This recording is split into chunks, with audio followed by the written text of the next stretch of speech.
नमस्कार, good evening. आज क्लासमा बुझा गरेको छौँ हामी सिम्पल फ्युचर टेन्सको फर्स्ट डेमा सिम्पल फ्युचर टेन्सको स्ट्रक्चर, यसको युजेसहरू र साथमा यसका टाइम एडभर्ब्सहरू बुझा गरिरहेको छौँ क्लासमा। आज हामी let's start now in detail to learn है त। हेरौँ त, simple future tense is use to describe an action that will happen in the future. कुनै पनि काम यदि भविष्यमा हुनसक्छ भन्ने कुरा देखाउनलाई।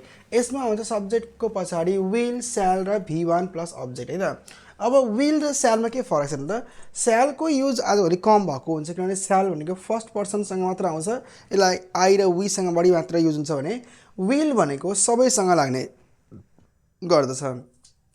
बुझाउँ यसमा टाइमहरू के छ त, tomorrow, next week, next day, next month, next year, next Sunday यसै पर्दछ। Soon, later, in the future, tonight, after some time भनेर हामीले युज गर्न सक्छौँ। अब हेरौँ यसमा युजेस अफ सिम्पल फ्युचर टेन्सहरू जुन हामी डेली लाइफमा युज गर्ने गर्दछौँ। जस्तो फ्युचर प्लान, भविष्यमा हुन सक्ने कुनै प्लानहरू, जस्तो I will visit Pokhara next week, म नेक्स्ट विक पोखरा भिजिट गर्नेछु। प्रमिसेस, यसमा ने छ, ने छु, ने छिन् भन्ने अर्थ आउँछ है त। हेरौँ त, प्रमिसेसहरू जस्तो आई विल हेल्प यु भनेर जुन हामीले बाचा गर्छ नि त्यसमा पर्दछ।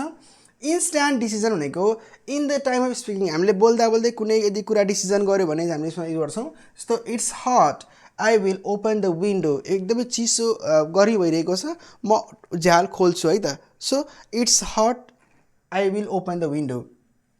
प्रेडिक्सन गरौँ त, इट विल रेन टुमरो, भोलि पानी पर्नेछ भनेर हामी एकदमै सर्ट भिडियोहरू बनाइरहेको छौँ। यसमा तपाईँहरूलाई कुनै पनि गाह्रो हुनेवाला छैन र साथमा हजुर इङ्ग्लिस ग्रामरको यो दौरानमा यो जर्नीमा हुनुहुन्छ भने तपाईँहरू इङ्ग्लिस ल्याङ्ग्वेजको क्लास पनि गर्न सक्नुहुन्छ। आइएल्स, पिटी साथमा इन्टरभ्यूको क्लास पनि हाम्रो क्लासमा गर्न सक्नुहुन्छ। विथ डेमो 2 डेजको क्लास हुन्छ। Thanks for watching. यदि तपाईँ एनएबी बोर्डको पनि तयारी गर्दै हुनुहुन्छ भने हाम्रो क्लास गर्न सक्नुहुन्छ इङ्ग्लिसको लागि। Thanks for watching.